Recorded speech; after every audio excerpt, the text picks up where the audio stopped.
তুমি ভরসা করো আল্লাহর উপর। কর্ম সম্পাদনে আল্লাহই যথেষ্ট।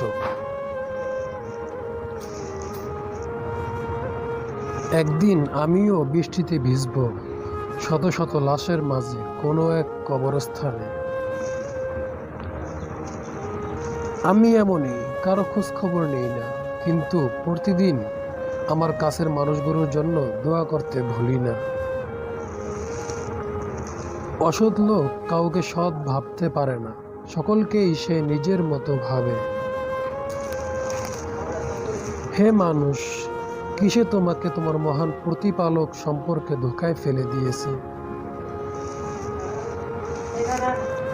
সেই কান্নার চাইতে সুন্দর আর কোনো কিছুই নেই, যে কান্না আনন্দ এবং সবর থেকে আসে। আর যে তার রবের সামনে দাঁড়াতে ভয় করে, তার জন্য থাকবে দুটি জান্নাত।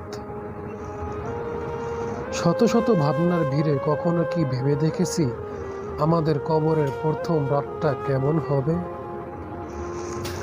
আমাদের দরকার ছিল জাকাতের অঙ্ক শেখা, কিন্তু শেখানো হয়েছে সুদের অঙ্ক। তাই আমরা সুদের হিসাব বুঝি, জাকাতের হিসাব বুঝি না। একাকিত্ব বোধ তখনই ছেড়ে চলে গেছে যখন অনুভব করেছি রবই আমার আপন সঙ্গী। আলহামদুলিল্লাহ।